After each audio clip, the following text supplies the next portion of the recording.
En lep dober večer vsem skupaj.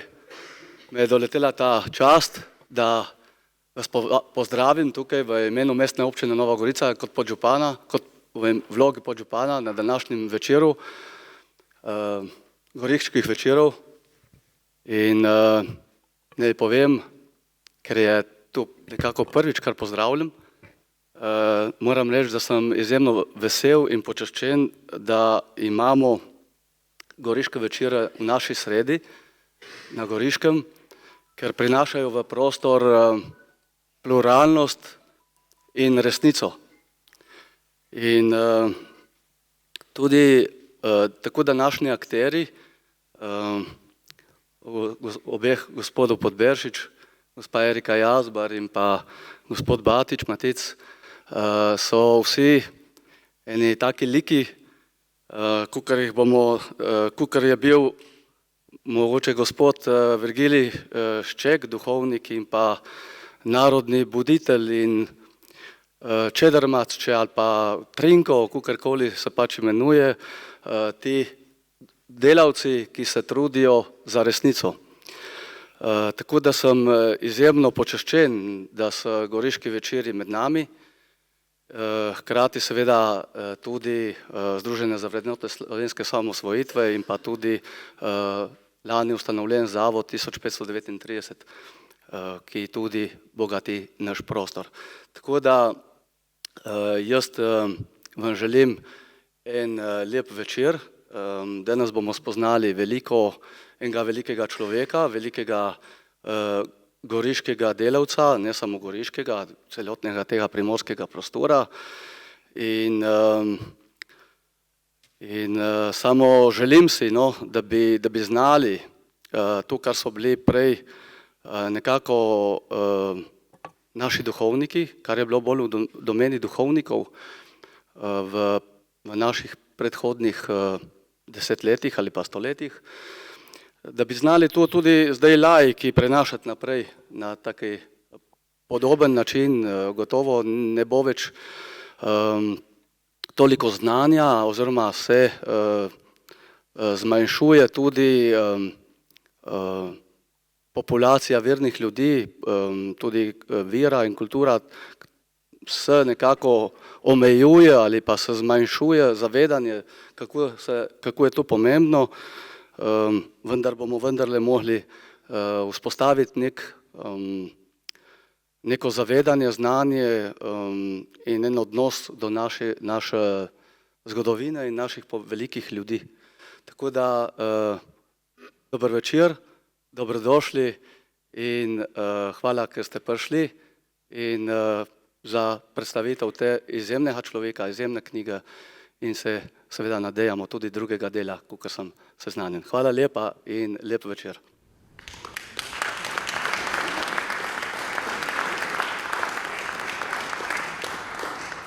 Torej, dober večer. Najprej velika zahvala Mladinskemu pevskemu zboru Šempeter Vrtojba in pa dirigentki Mojci Maver Podberšič in seveda podžupanu Antonu Hareju za ta pozdrav, na katerega bi se navezala prav za današnji večer. Gospod Virgilij Šček gotovo je imel dva elementa oziroma dve značilnosti, ki povezujeta to, kar si ti povedal, vitalnost, ki jo je dokazal ta mladinski zbor, in pa delavnost, ki jo dokazujejo sogovorniki, ki so danes tu za mizo. Danes predstavljamo eno pomembno knjigo, dnevniške zapise Virgilija Ščeka, ki je bil markantna osebnost primorske zgodovine.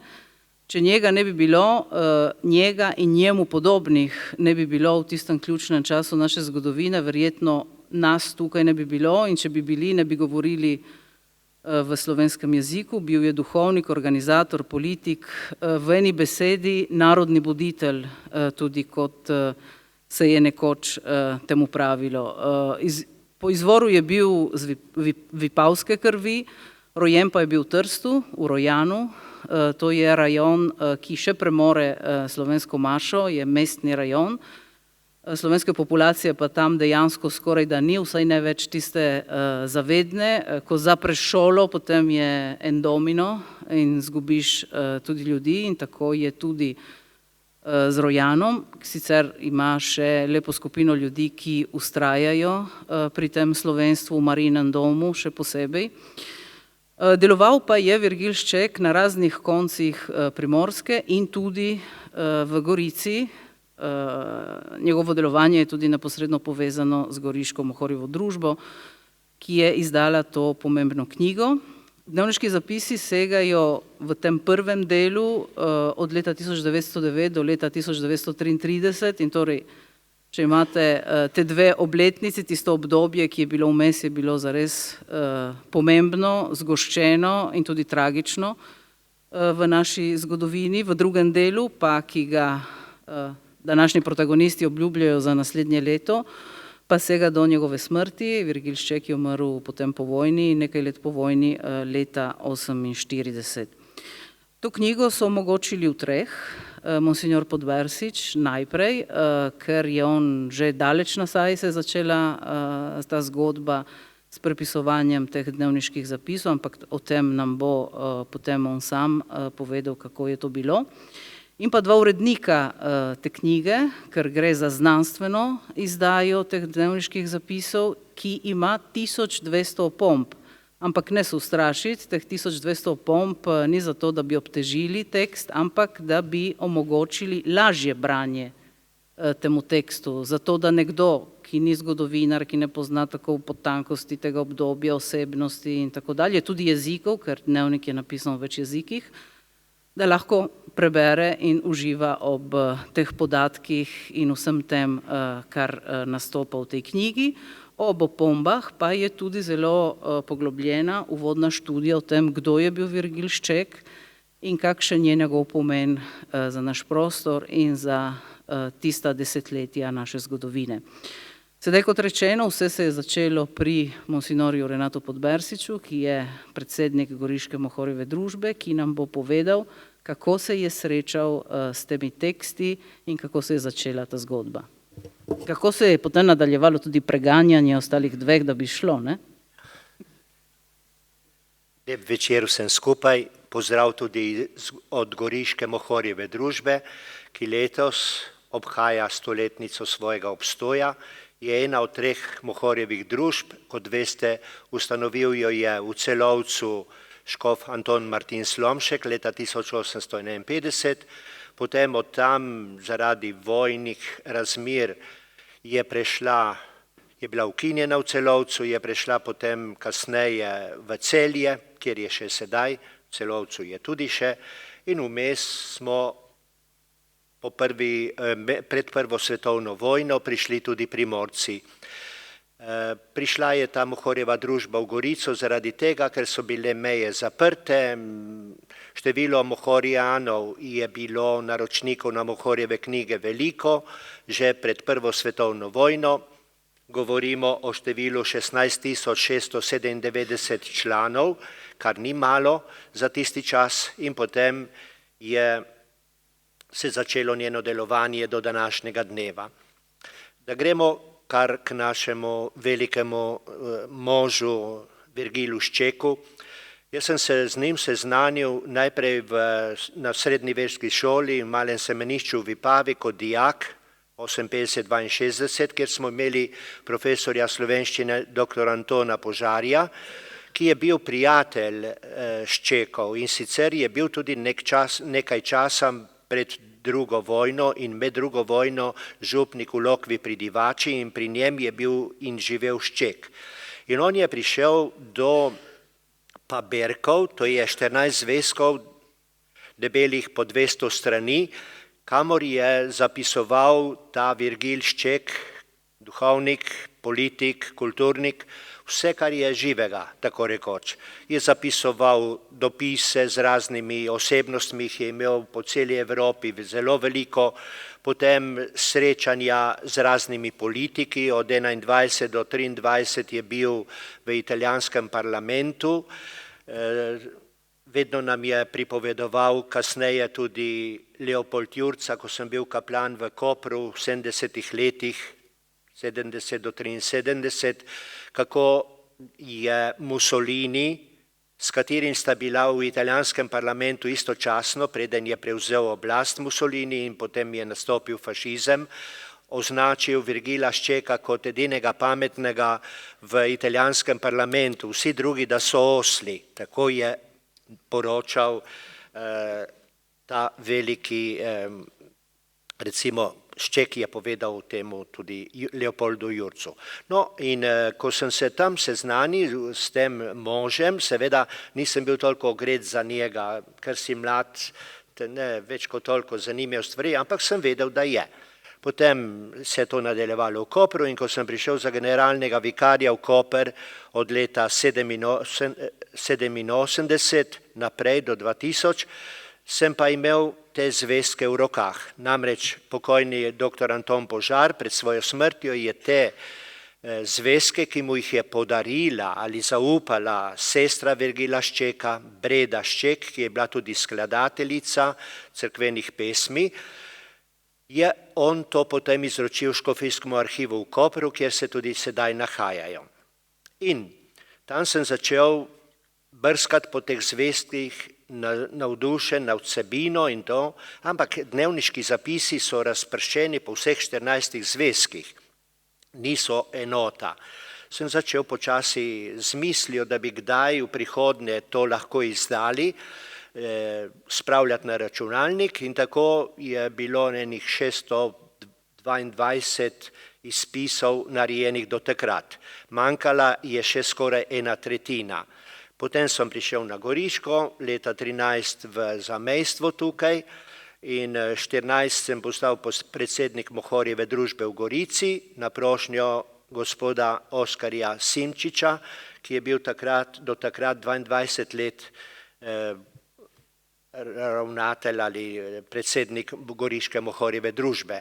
No in zadnjih 5-6 let je dozorel čas, da te zapiske tudi obelodanimo pri Goriški Mohorjevi družbi. Ne brez težav, v vsaki družini veste, da so ljudje, člani družine, ki držijo z vami, tako je tudi v raznih društvih in podobno, ampak smo prišli do tega, da je izšel prvi zvezek. Odločitev bosta povedala moja sogovornika tukaj, zakaj ta letnica, ki jo je gospa Erika povedala, 9:33 in kaj sledi v drugem zvezku. Mislim, da je to zelo pomemben korak, ki ga je naredila Goriška Mohorjeva družba, ki ne želi objavljati samo kakšne pravljice in zelo lahka besedila in tekste, ampak tudi resne zadeve, zlasti ko gre za takega velikega moža, ki je ogromno naredil za naše primorsko življenje in je bil pokončen mož. Mož, ki ni upognil hrbtenice, tudi do tega, da je bil na koncu svojega življenja 1948 zapostavljen in mu v ljubljanski bolnišnici sestre niti kozarca vode niso smele prinesti. Toliko je bil zasovražen potem tudi pri naših oblasteh tedanjih in mož ni se uklonil. Trpel je tudi, je dobil pogrbi, po domače rečeno, se strani cerkvenih voditeljev. Nažalost je tudi v cerkvi toliko ljudi, ki ne razumejo preroke. In Šček je bil eden tak prerok, morda za na konec eno njegovo misel, dve o tem, kakšen prerok je bil. Hvala, monsignor Podbersič. Rekli ste, da Goriška Mohorjeva družba beleži oziroma praznuje formalno lansko leto, ampak s prvo knjižno zbirko letos stoletnico ustanovitve. V uvodu oziroma na prvi strani je tudi napisano, da ta knjiga je posvečena Ščeku, ker je bil med pobudniki in soustanovitelji te najstarejše založbe med Slovenci v Italiji. Spregovorite nam nekoliko o tej njegovi vlogi, o delovanju na Goriškem, kaj je pomenil za Goriško. Naprimer, on kot tajnik Katoliškega tiskovnega društva je tisti, ki je kupil to našo zgodovinsko stavbo, ki je na Placuti, kjer se je tiskal Katoliški glas in vse te naše tiskovine. Spregovorite o tem, recimo, našem goriškem poglavju. Ja. On je bil vpet v Goriško že kot dijak, tukaj je študiral realko in zanimivo je, da je on je delal izpite končal realko v slovenskem jeziku. Prej je bilo vse nemško. To je prvi tak primer na slovenskem prostoru. Potem se je odločil, da postane duhovnik in imel borbe za to. Nekako je tehtal med tem, ali naj postane duhovnik ali pa naj se vrže v znanstveno delo. In prevladalo je to in je bil dober duhovnik. Iz njegovih dnevniških zapisov boste videli, kako se je on s tem poklicem boril, ampak je vztrajal in je videl v njem veliko svoje poslanstvo. Potem je kot bogoslovec v Goriškem centralnem semenišču bil tudi za prefekta in ker se je toliko jasno boril za pravice tudi dijakov, še posebej Slovencev, ki jih je bila takrat veliko, je potem bil tudi razrešen službe prefekta. Torej se je na določenih področjih svojega življenjskega potovanja zameril voditeljem. Potem, ko je postal duhovnik, je bil ena od vodilnih osebnosti tukaj na Goriškem. Seveda, zavedali so se ti možje z njim vred, da brez enega dobrega tiska naroda ne bo mogel vzdržati v teh napadih, ki so se od vzpostave fašizma v prvih letih 20. torej 1920 in kasneje, je seveda bil tako močno prepričan to svojo službo in poslanstvo, da je potem z drugimi vred sanjal o tem, da ustanovijo eno močno društvo. In sicer društvo, ki bo povezano s cerkvijo, so bila številna KTD, Katoliško tiskovno društvo in še Anton Gregorčič je ustanovil svojo tiskarno, bomo rekli, iztiskanje knjig. Ampak bal se je on, pa tudi dekani naših tukajšnjih župnij na Goriškem, z drugimi takimi pobudniki vred, da bodo te knjige prešle predvsem v laične roke in s tem tudi tisto, kar naj bi bila poslanstvo katoliške knjige, to se pravi moralna vzgoja za duhovne vrednote, da bo šlo to v grob. In zato so pritiskali na nadškofa Frančiška Borgija Sedeja, da je on potem 17. novembra 1923 ustanovil to Goriško Mohorjevo družbo. Predsedniki so bili različni tam skozi njeno zgodovino. On je kmalu potem, ne takoj na začetku, postal tudi tajnik in iz zbirk Mohorjeve družbe, pa tudi koledarja zlasti, bomo videli ali beremo lahko, koliko je on to promoviral, peljal naprej in je bil neumoren. In ta Mohorjeva družba je seveda kljubovala tudi pod fašizmom. Bila so samo leta 41, 2 in 43 ter 44 in 47, ko je prišlo do priključitve tukaj Goriške Sloveniji ali Jugoslaviji takrat, so vsa ostala leta tiskali te knjige. V 100 letih, če odštejemo ta medvojna leta, 4, bomo videli, da je išlo okrog 1,5 milijona knjig s približno 522 naslovi. In pobudniki so bili toliko odprti, da so slutili problem slovenskega izobraževanja in duhovnega poglabljanja. In to skušamo v sedanjih letih v veliko manjši meri delati tudi pri sedanji Mohorjevi družbi in sicer zaradi tega, da se ne bi zaprli vase in neke vrste motor ali povezovalec med tremi Mohorjevimi družbami smo prav ta naša Goriška Mohorjeva družba. Zaradi tega morda tudi, ker smo najmanjša, mi izdajamo tako povprečno 8 knjig na leto, poleg redne zbirke 3-4 knjig, še nekaj drugih zraven. Med temi so tudi nekatere italijanske. Po tem, ko smo postali samostojna država, smo čutili tudi poslanstvo, da povezujemo ta romanski s slovenskim prostorom. In obenem povezujemo naše 3 Mohorjeve družbe, zato določene knjige zadnja leta izdajamo tudi skupaj. In tako čutimo, da lahko svoje poslanstvo kljub velikim težavam, ki so s strani financiranja in s strani potem delavcev, ki jih iščemo na tej strani meje in na drugi strani meje, kajti slovenski zamejski prostor se postopoma siromaši zaradi majhnega števila ljudi. Ni rojstev in kjer ni rojstev, ni velike izbire oziroma veste, kako pride. Ne? Če imaš doma samo nekaj stvari v rokah, je ena stvar, če imaš pa veliko izbiro, je pa druga stvar. Hvala, monsignor Podbersič. Bomo potem na koncu prebrali še en preroški odlomek, ki je star nekje skoraj da 100 let. Sedaj pa k zgodovinarjema. Sem večkrat omenila, da je Virgil Šček bil markantna osebnost, pomembna osebnost. Sedaj konkretno nam bosta vidva povedala, zakaj je to bilo tako, kakšna je bila njegova teža, kakšen njegov pomen za primorsko zgodovino, ampak tudi širše, za širši slovenski prostor. Doktor Batič, bi začeli z vami.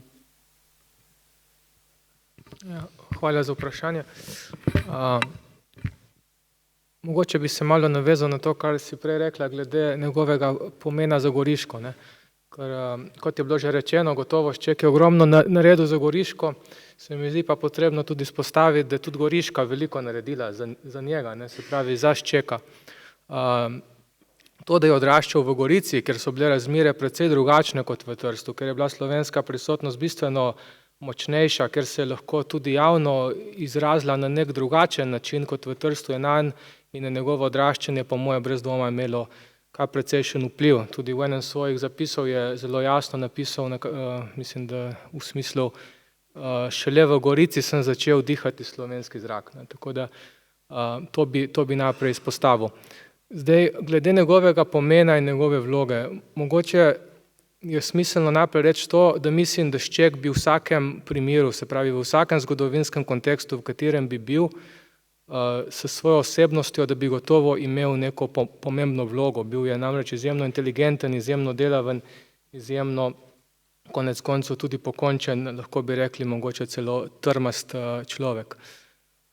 Je pa gotovo res tudi to, da je v teh razmerah, kot so se pojavile na Goriškem oziroma na Primorskem, po koncu Prve svetovne vojne, ko pač ti naši kraji pridijo v okvir italijanske države, da je ravno v teh izjemnih razmerah lahko njegova vloga še toliko bolj nekako zasijala oziroma prišla do izraza. Namreč, kot vemo, ne, je italijanska država že vse od začetka najprej okupacije, potem aneksije tega ozemlja tukaj vodila do Slovencev zelo neprijazno politiko, ki je najprej nekako lahko bi jo označili kot neko politiko omejevanja slovenske prisotnosti in pač nekega normalnega narodnega oziroma političnega delovanja. S prihodom fašizma na oblast pa je potem v prihodnih letih, posebej mislim, da od leta 26-27 dalje, ko se fašistična diktatura popolnoma utrdi in je tudi sprejeta znan načrt o poitalijančevanju, nekako stremela, ne pretiravam, če rečem, k poskusu izbrisa Slovencev kot narodne skupnosti. No in v teh razmerah je Šček seveda se postavil v eno od vodilnih vlog pri narodno-obrambnem delu, pri katerem so sodelovale različne idejno-politične skupine na Goriškem, ampak mislim, da ni sporno, če rečem, da je največjo vlogo tukaj imela prav ta, ki se je odvijala v okviru katoliškega tabora na Goriškem, iz preprostega razloga, ker se je pač lahko opirala na to organizacijsko mrežo Slovenske katoliške cerkve oziroma katoliških duhovnikov. No, kot je bilo deloma že izpostavljeno, je v okviru tega delovanja Šček tukaj prevzemal najrazličnejše vloge, od politika v ožjem pomenu besede, ne, vemo, da je en mandat služil kot poslanec v italijanskem parlamentu, pa tudi kot organizatorja, kot kulturnega delavca, kot zbiralca etnografskega gradiva in tako dalje in tako dalje. Tako da lahko mirno rečem, da zaradi te njegove izrazite vloge mimo Ščeka ne more nihče, ki bi karkoli resnega pisal o zgodovini Primorske v tem obdobju. Hvala, dr. Batič. Dr. Podbersič, z vašega gledišča pa tudi enako vprašanje o njegovi teži in pomenu Virgila Šeka. Katera so bila tista najpomembnejša področja, ki bi jih izpostavili, zaradi katerih se je vpisal v primorsko in širšo slovensko zgodovino? Ja, hvala za besedo. Virgil Šček je nedvomno ena najbolj markantnih osebnosti Primorske prve polovice 20. stoletja. Naj si bo, kot je kolega povedal, zgodovinar, etnograf, duhovnik, predvsem duhovnik. On je to povedal, da je rad. Čeprav, kot smo že slišali, je imel neke boje, ali bi bil duhovnik, ali bi morda šel kaj drugega študirati. Ampak, ko je sprejel odločitev, jo je peljal, kljub vsem čerem na njegovi poti, do konca življenja. Bil je dosleden, bil je pronicljiv, dober analitik, bil je naraven lider. Že v dijaških letih je to začutiti zapisal, v semeniških letih, potem tudi v bogoslovnih letih. Tudi kasneje so bratje duhovniki in pa politiki znotraj krščanskih socialcev, ki so bili vodilna politična sila na Primorskem med obema vojnama, upoštevali. In to se zrcali tudi v njegovih zapisih. Tudi nasprotniki, torej tisti, ki niso bili njegovega mišljenja, bodisi liberalci na Primorskem, s komunisti se kaj dosti med vojnama ni bodil, več med drugo svetovno vojno, in to nas potem čaka v drugem delu teh zapiskov, so mu priznavali sposobnosti, čut za narod, in krasilo ga je tipično za tisti čas sicer znanje jezikov.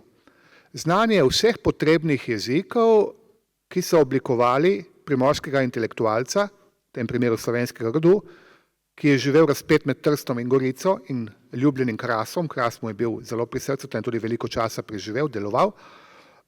In je, to se lepo vidi v samih zapiskih, brez težav prehajal med domačo slovenščino, tržaščino, potem italijanščino kot jezikom, bomo rekli, okolja, tem upravnim jezikom, recimo višjih socialnih slojev, jezikom države, nemščina, in to ni neka tam šolska nemščina, ampak kar spodobna nemščina, o tem bi lahko povedal moj kolega germanist in zgodovinar.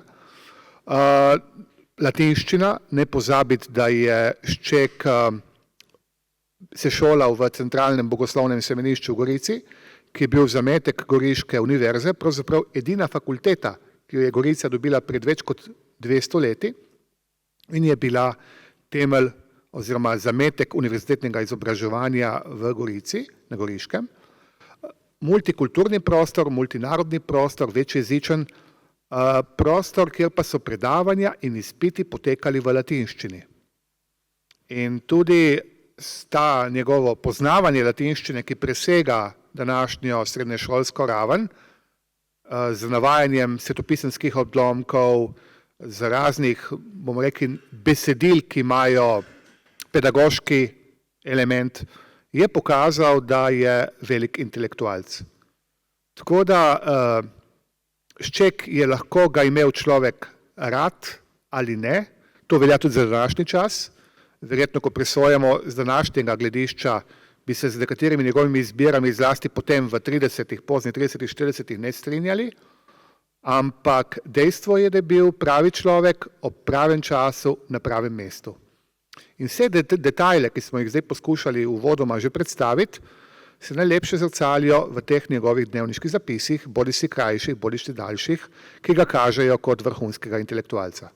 Sej to je bilo moje naslednje vprašanje. O Virgilu Ščeku je bilo tudi veliko že napisanega, tudi raziskanega, je znana osebnost. Kaj ponuja ta knjiga več od tega, kar že vemo o Virgilu Ščeku? Renato. Goriška sredina, torej naj si bo krščanski socialci med obema svetovnima vojnama, ta najvitalnejši, najbolj razvejan, najbolj organiziran del tako na političnem kot gospodarskem, socialnem, kulturnem življenju Goriške med obima vojnama, tukaj je Šček igral odločilno vlogo.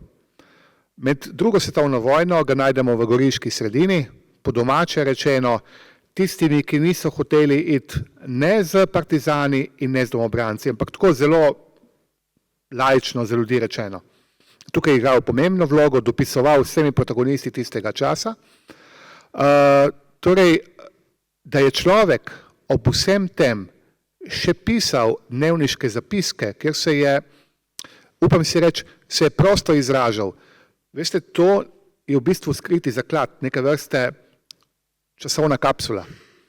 On ni pisal, da bosta dva človeka prišla enkrat, oziroma trije, da bo eden to prepisal, dva bosta uredila in to bo išlo in dostopno širšemu bralstvu. Ni nič takega, kar bi zmanjševalo njegovo vlogo, tudi ni človek, ki bi se naslajal nad bolečino bodisi političnega nasprotnika ali pa kakšnega neprijatelja, da ne rečem sovražnika, tudi teh je bilo nekaj. Mogoče je malo ironičen, malo sarkastičen, ampak pisal je prostodušno, pisal je na drobne zveščiče, stenografiral, takrat so številni intelektualci, duhovniki tudi poznali stenografijo in je to potem, to se vidi, prepisoval. Prepisoval je kasneje, včasih 20, včasih 30 let po dogodkih, prejšnjih zapisih, včasih je kakšen zvezek zgubil oziroma zapisek zgubil, ga je potem najdel in je isti dogodek še enkrat opisal in vidi detajle, kako je dejansko postajal zrel človek in ta zrel človek je imel seveda kot vsi do preteklih dogodkov ali sočasnih dogodkov z zrelostjo drugačne poglede. Tako da čas je prav zanimivo in tu so par mestih navedla kot urednika to zadevo, da je isti dogodek enkrat zapisal tako, čez nekaj let pa nekoliko drugače. Ostaja gro isti, vsebina ista, ampak nekoliko drugačen pogled. In kot smo že prej uvodoma rekli, to njegovo res zanimivo in za današnji čas rariteta prehajanje 4-5 jezikov tako, kot bi se pogovarjali za eno mizo. 80% je res približno, skoraj 80% je slovenščine in potem pa zraven vsi ostali jeziki. Tudi tržaščina. Tržaščina izpred 100 let, ki je drugačna kot današnja in tukaj smo imeli velike težave z pač postaviti, deskribirati, zapisati to tržaščino, jo prevesti. Tukaj je igral pomembno vlogo prijatelj Ivo Jevnikar iz Trsta, za latinščino, ki je na vidljivi ravni pa znani prevajalec, biblicist, profesor Bogomir Trošt. Tako da njem smo dolžni zahvalo pri tem. Doktor Batič, eno vprašanje o sami izdaji. Kako nastaja ena taka znanstvena izdaja? Kot rečeno, 1200 opomb. Zakaj je bilo potrebnih vseh teh 1200 opomb? In glede na to, kar je povedal vaš kolega, da je bilo to prosto pisanje, ste kaj cenzurirali, ste kaj drugače napisali, da ne bi preveč se hudoval z nebes Virgil Šček, ko bi videl to izdajo? Ja, če začnem pri tem drugem delu vprašanja, ne izpustila, nisva popolnoma nič. Je nekaj pasusov noter, ki so recimo, da nekoliko bolj na meji, zanimivi. Ampak ne, pač rekli smo, da pač naša naloga tukaj ni cenzura, ampak da pač, če pripravljamo te dnevniške zapise, da jih pač damo ven taki, kot so. Tako potem pa seveda bo vsak zase presodil, kakšno mnenje pač ima o teh stvareh.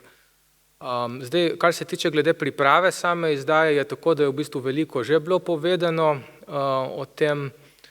Seveda tukaj so bili najprej ti pasusi, ki so v tujih jezikih, v latinščini, nemščini, italijanščini, tudi v narečju, kot je bilo rečeno.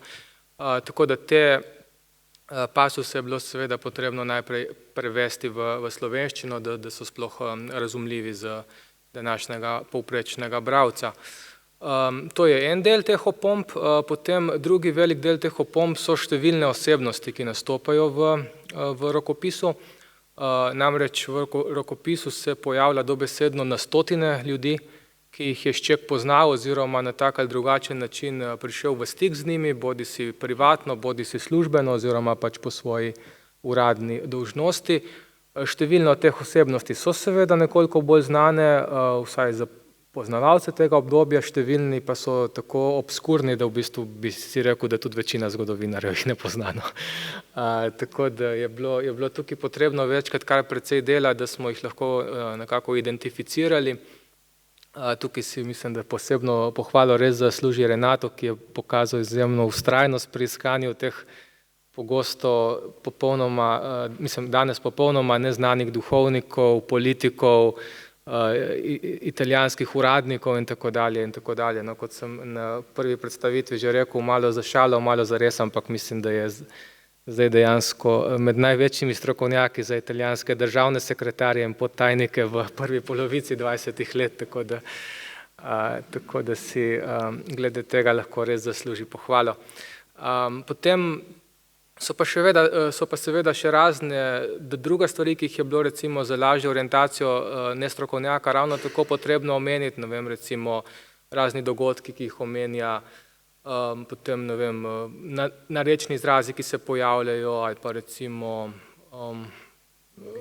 tako zgodovinski dogodki, to sem že rekel, ja, itd. No, in ne boste verjeli, ampak te stvari se kar nabirajo, tako da se je na koncu nabralo približno 1200 opomb.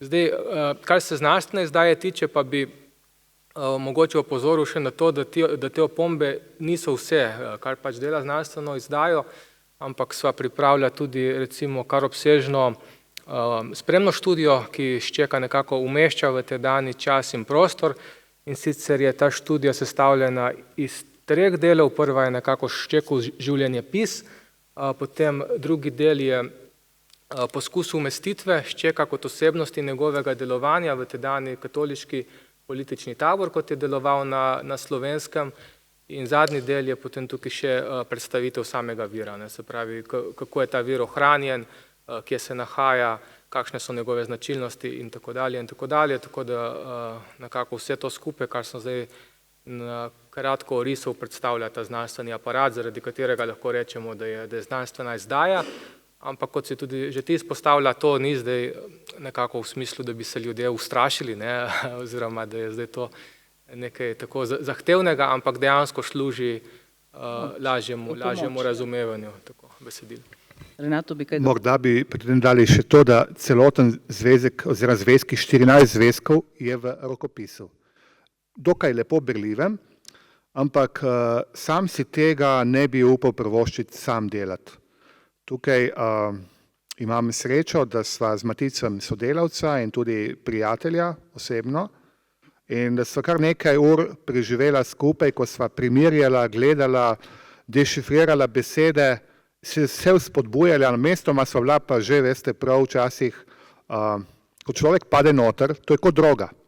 Včasih sva po en teden iskala kakšnega podsekretarja, kakšnega duhovnika, recimo z Češke, ki je deloval na Primorskem, nekje v Istri, potem ni dobil italijanskega državljanstva in je izginil.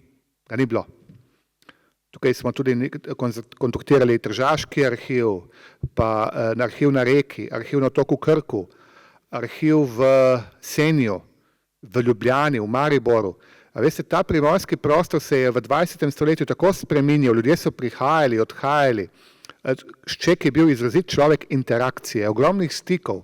Ko je bil parlamentarc v Rimu 21-24 oziroma konc 23, on je srečeval ogromnih ljudi, ogromnih od Dučeja do njegovih ministrov in raznih posameznikov, furlanov, Italijanov, predvsem pa domačinov, Slovencev, Goričanov, Tržačanov, ki so prišli prositi za razne stvari.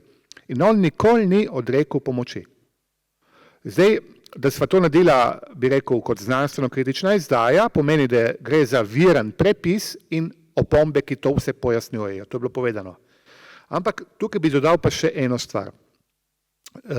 Približno 3/4 rokopisa, težko berljivega mestoma lepo, včasih pa težko, je opravil moj soimenjak, moj stric, ki je tudi vzpodbujal, vsaj v zadnjih 5 let, skoraj grozil, prijazno grozil, da kdaj se bomo spravili na Ščeka, da je to potrebno ga izdati.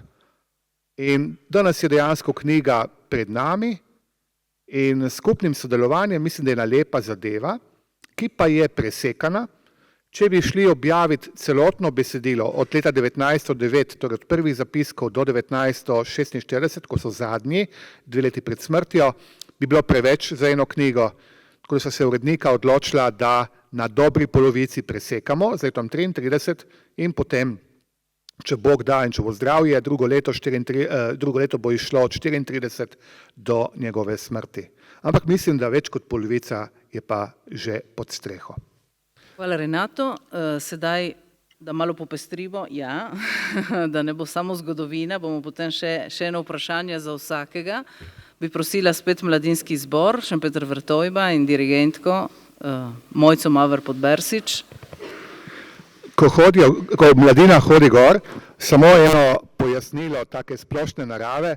Mogoče ste slišali neko pesem v nekem čudnem jeziku, zakaj jo pojejo. Niso oni krivi, ampak smo mi želeli, oziroma sam sem si želel, to je Oče naš v svahiliju. Svahili je jezik vzhodne Afrike, eden številničnih jezikov v vzhodni Afriki in Baba Jetu je Oče naš v svahiliju.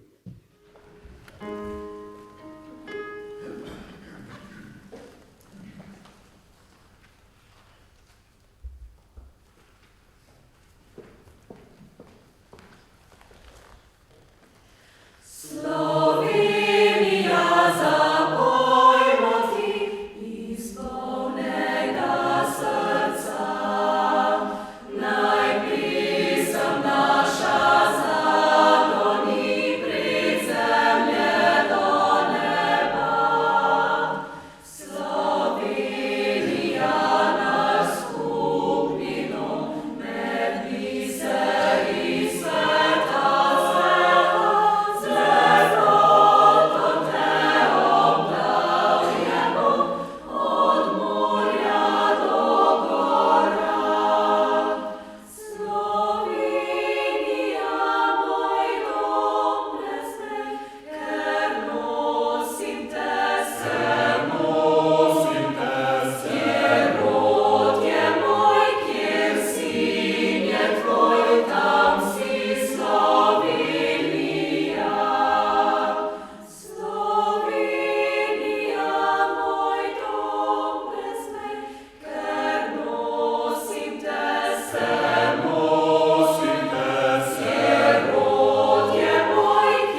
Hvala ponovno Mladinskemu pevskemu zboru Šempeter Vrtojba in dirigentki Mojci Maver Podbersič. Kot rečeno, to prvo pesem, besedilo je napisal drugi velikan slovenskega naroda, to je Marko Kremžar. On je bil eden vodilnih osebnosti in intelektualcev, ki so delovali med Slovenci v Argentini, tudi on politik, zastopnik ljudske stranke in še bi lahko naštevali. Mogoče bomo kakšen večer od naslednjih posvetili njemu, umrl je pred nekaj leti, pred kratkim.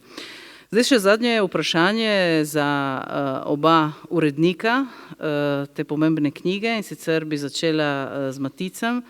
Doktor Batič, torej vse to, kar smo povedali sedaj, eno sintezo, da nam poveste, kakšen pomen ima ta knjiga, ta objava dnevniških zapisov za slovensko oziroma primorsko zgodovinopisje. Kaj dodaja virom, knjigam in podobno? Ja, kot je že bilo rečeno, o Ščeku bilo res že marsikaj napisanega, tako da ga ne bi mogli označiti za nepoznano oziroma neznano osebnost. Vendar pa, kot je pač pri zgodovinopisu vedno tako, je, da se vedno da povedati še kaj novega. Če ne nazadnje že zato, ker je pač zgodovina vedno tudi dejanje zgodovinarja, se pravi tisti, ki k temu pisanju pristopa s svojo lastno osebnostjo, svojimi lastnimi pogledi in svojo lastno interpretacijo. To sva deloma tudi midva z Renatom skušala narediti v tej spremni besedi, ki sem jo že omenil. Zdaj, če se pomaknem pa na sam pomen te izdaje z poznavanje slovenske oziroma primorske zgodovine, bolj rečeno v 20. stoletju, bi mogoče izpostavil 3 glavne tematike, ker mislim, da ta izdaja prinaša nek nov doprinos. Prva tematika je, kot rečeno, zapoznavanje same primorske zgodovine v tem času, in sicer ne toliko politične zgodovine, ker v bistvu o politiki je noter mogoče manj, kot bi si predstavljali na prvi pogled. Ampak bolj imam v mislih za zgodovino nekako vsakdanjega življenja, lahko bi rekli tudi za kulturno zgodovino, za zgodovino mentalitet in tako dalje. Kot je bilo namreč že izpostavljeno, je Šček tukaj pisal brez dlake na jeziku, bil je pronicljiv opazovalec in v teh zapisih najdemo cel kup izjemno zanimivih podatkov o vsakdanjem življenju v tem času, o navadah ljudi in tako dalje in tako dalje. To bi bila prva stvar. Potem drugo področje je pomen teh zapisov za zgodovino katoliškega političnega tabora na Slovenskem. Namreč o tej tematiki imamo sicer ravno tako že kar nekaj študij, vendar pa je tukaj še vedno precej manj znanih stvari. Lahko bi rekli, da so precej razširjene tudi neke take posplošene predstave, ki mogoče prenašajo razmere iz osrednje Slovenije na obrobje in tako dalje. Tako da mislim, da je tukaj da je to ena naloga, ki nas zgodovinarje še vedno v precejšnji meri čaka, namreč da to zgodovino dopolnimo oziroma jo deloma mogoče celo napišemo. In potem še zadnje področje, to je pa vprašanje samega Ščeka oziroma same Ščekove osebnosti, kako je on doživljal stvari, kakšno je bilo njegovo idejno oziroma miselno ozadje in tako dalje. Namreč zgodovinarji so sicer o tem že pisali, ampak ti zapisi pri tem v veliki meri še niso bili uporabljeni, prav zaradi njihove težke dostopnosti. Kot rečeno, dostopni so samo v teh paberkih, v rokopisu, pa še to popolnoma, kako bi rekel, raztreseni po vseh teh 14 zvezkih, brez kakršnega koli kronološkega reda in tako dalje. Tako da, se pravi, kot sem rekel, v veliki meri še niso bili uporabljeni pri zgodovinskih raziskavah, ki so doslej nastajale, in lahko seveda samo upamo, da tudi ta izdaja prinaša tukaj neko novo spodbudo za nadaljne raziskovanje osebnosti in delovanja Virgilija Ščeka. Hvala, doktor Batič. In še zadnje vprašanje za Renata Podbersiča. Rečeno je bilo, da to so dnevniški zapisi od leta 1909 do 1933, zgoščeno obdobje, ključno obdobje za primorsko zgodovino, ravno tako kot tisto, ki še čaka na objavo, kaj je v tem drugem delu, kdaj si ga lahko pričakujemo in koliko dela bo tudi s tem drugim delom, če je primerljivo s tem, kar ste izdali sedaj. No, hvala za to zadnje vprašanje. Bilo je nekaj že povedano, a vendarle, če gledava retrospektivno, je bilo tukaj ogromnega dela. Tu je ogromnih ur dešifriranja, prepisovanja, iskanja.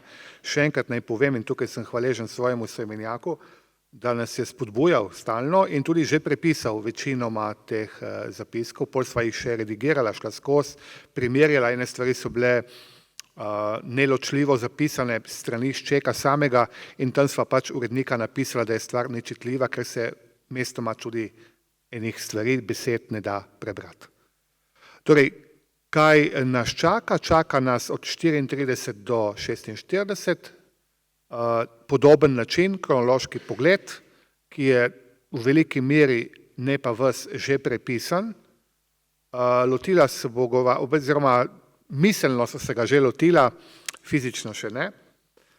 Bo pa predvidoma izšel drugo leto, mogoče pri Mohorjevi, mogoče kje drugje. Knjiga je nastala v sodelovanju Goriške Mohorjeve družbe in študijskega centra za narodno spravo, kjer sva oba zaposlena v Ljubljani. To ni prva knjiga tovrstna, ki je pri Goriški Mohorjevi izšla in se potiče naših velikanov, naše Goriške in širše Primorske pol preteklosti. Veselim se tega dela, mislim, da moj prijatelj in kolega Matic tudi. Vam lahko povem, da bo zelo zanimivo oziroma je zanimivo tudi zaradi časovne bližine. Če nam je leto 1909 ali 15 nekoliko bolj oddaljeno, tudi mentalitetno, je leto 40-45 nekoliko bližje. In tukaj je Šček bil neprizanesljiv, direkten in pove ogromnih stvari.